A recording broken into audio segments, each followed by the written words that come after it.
Hello दोस्तों, मेरा नाम एजाज़ अहमद है और मैं लगभग 1 महीने के बाद मैं कैमरे पर फिर से आया हूँ। और आने के पीछे एक बहुत बड़ा मुद्दा है और मुद्दा वो आम सरोकार से जुड़ा हुआ है। मेरा मकसद है इस मुद्दे पे रिपोर्टिंग करना और सरकार का और सरकार के आला अधिकारियों का इस मुद्दे पे ध्यान आकर्षित कराना है। हालांकि मुद्दे पे आने से पहले मैं अपने बारे में थोड़ा बता दूं कि मेरा नाम एजाज़ अहमद है। मैं दिल्ली में रहकर पत्रकारिता करता हूं। फ़िलहाल मैं छुट्टी पे हूं, इसीलिए मैं अपना गांव आया हूं। मेरा गांव झारखंड राज्य के गिरिडीह जिले के जमुआ प्रखंड के अंतर्गत आने वाले लताकी में है।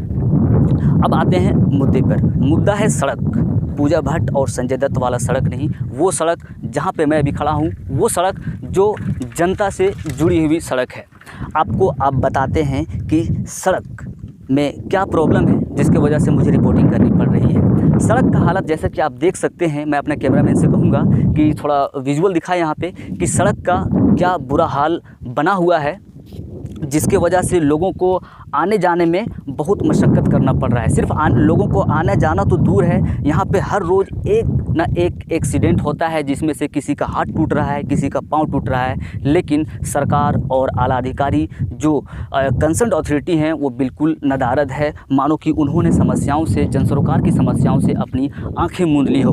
हालांकि इन तमाम मुद्दों पे आपको अब हम दिखाने जा रहे हैं विजुअल जो क्या हालात बने हुए हैं सड़क पे और क्या कंडीशन है, क्या डिलापिडेटेड कंडीशन बना हुआ है, टूटी फूटी है सड़क पे। आप देख सकते हैं, आपको हम दिखाएंगे भी पूरा विजुअल अपने कैमरामैन से कह के कि कितना भयावह स्थिति बना हुआ है कि रोज़ाना घटनाएं घट रही है। लगभग हर 1 मीटर से लेकर के 1 फुट 1 मीटर के डिस्टेंस में एक ना एक गड्ढा आपको मिल जाएगा जिसमें पानी जमा है। और गड्ढे की गहराई भी लगभग कहीं 10 इंच धंसा हुआ है नीचे, कहीं 20 इंच, कहीं यहाँ तक कि 1 फीट तक धंसा हुआ है जिसमें पानी से जम गया है और लोगों को आने जाने में बहुत मशक्क़त करनी पड़ रही है। और यहाँ पर रोज़ाना एक ना एक एक्सीडेंट हो रहा है।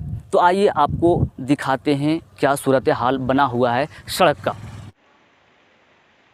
आप देख सकते हैं कि सड़क पर गड्ढे इतना विकराल हो गया है कि मानो कि अब गड्ढा गड्ढा नहीं, मौत का कुआं बन गया है। जहां हर रोज़ दुर्घटना में किसी न किसी का हाथ पांव टूट रहा है तो कोई बुरी तरह घायल हो रहा है। आप ये भी देख सकते हैं कि हर गड्ढे में पानी जमा है और इसकी गहराई किसी में 10 इंच है तो किसी में 20 इंच है तो किसी में 1 फीट तक गड्ढा बना हुआ है। मतलब अगर आप अपनी गाड़ी, अपनी बाइक 20 की रफ्तार से भी चलाते हैं और अनफॉर्चुनेटली आपकी गाड़ी का कोई भी पहिया अगर इन कोई भी गड्ढे में चला जाता है तो 90% चांसेस बढ़ जाता है कि आपके साथ दुर्घटना होगा। इस सड़क पर चलने के लिए आपको सर पर कफन बांध कर चलना पड़ेगा, क्योंकि पिछले 5 दिनों में सड़क की इस फटेहाल होने की वजह से और जर्जर होने की वजह से लगभग 8 लोगों का एक्सीडेंट हो चुका है, जिसमें किसी का हाथ तो किसी का पांव टूटा है तो कोई बुरी तरह जख्मी हुआ है। मानो कि इस सड़क की इस हालत को, इस नाजुक हालत को देख करके हम कह सकते हैं कि वंस अपॉन अ टाइम ये सड़क हुआ करती थी, लेकिन अब ये शीलमपुर का नाला बन गया है। मानो कि डुप्लीकेट डिग्री वाले निशिकांत दुबे ने फार्नी पुरवई कर दिया हो, जहां हर तरफ गड्ढे ही गड्ढे, पानी ही पानी दिख रहा है। ये सड़क लताकी सहित अन्य पंचायत को देश के अन्य हिस्सों से जोड़ने वाली मुख्य मार्ग है। लताकी जमुआ ब्लॉक का 2011 के सेंसस के अनुसार जनसंख्या के हिसाब से सबसे बड़ा पंचायत है। ये सड़क 50,000 से अधिक लोगों के लिए ब्रेड एंड सोल का काम कर रही है। मतलब अगर ये रास्ता किसी वजह से बंद हो जाता है, ब्लॉक हो जाता है, तो इन पंचायत के लोगों की सांसें रुक जाती है। वे बाज़ार नहीं जा पाते हैं, दवाई लेने के लिए मेडिकल तक उनकी एक्सेस, उनकी पहुंच ख़त्म हो जाती है। इलाज कराने के लिए वो हॉस्पिटल तक नहीं पहुंच पाते हैं और बच्चे स्कूल तक नहीं पहुंच पाते हैं। ये रास्ता कई मायनों से बहुत ही महत्वपूर्ण है इन गांव के लोगों के लिए, इन पंचायत के लोगों के लिए। लेकिन आप देख सकते हैं कि रास्ता का कितना खास्ता हाल बना हुआ है। जगह जगह पर गड्ढा बना हुआ है और पानी जम गया है, जिससे लोगों की आवाजाही बिल्कुल बाधित हो गई है। लोग परेशान हैं।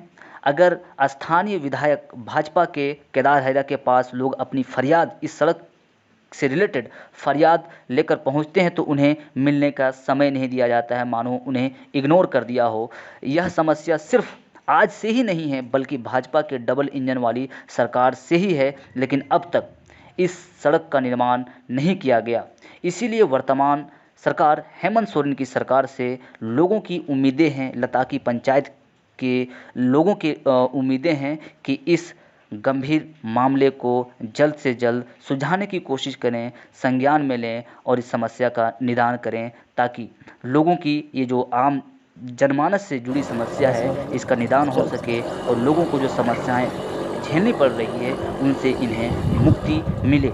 शायद इन्हीं वजहों के लिए लोगों ने आपको भारी मतों से जिताया है। जैसे कि आपने देखा और मैंने आपको दिखाया कि क्या सूरत हाल सड़क का बना हुआ है, लेकिन अभी भी कोई पदाधिकारी इसे अपने संज्ञान में नहीं ले रहे हैं। तो इसीलिए मेरा हेमंत सोरेन से, सरकार से आग्रह है कि इस पर आप कॉग्निजेंस लें, इस पर आप संज्ञान में लें और त्वरित कार्रवाई करें। क्योंकि जनता से भी मेरा दरख्वास्त है कि क्या आपको क्या लगता है इस सड़क का जो ये हाल बना हुआ है इसके लिए कौन जिम्मेदार है? आप यही सोच रहे होंगे ना कि सरकार जिम्मेदार है, तो बिल्कुल नहीं, इसके लिए हम और आप जिम्मेदार हैं। क्योंकि जब इलेक्शन होते हैं, विधानसभा का चुनाव होता है और लोकसभा का चुनाव होता है, तो हम और आप अपने प्रतिनिधि का चुनाव इन मुद्दों को लेकर के नहीं करते हैं। शिक्षा के मुद्दों को लेकर के नहीं करते हैं, सड़क के मुद्दों को लेकर के नहीं करते हैं, स्वास्थ्य के मुद्दों को लेकर के नहीं करते हैं, बल्कि धर्म और जाति के नाम पर अपने नेता चुनते हैं और परिणाम यही होता है। जैसे कि आप देख सकते हैं ऑन ग्राउंड, जैसे मैं आपको दिखाने की कोशिश कर रहा हूँ। अभी के लिए बस इतना ही, शुक्रिया।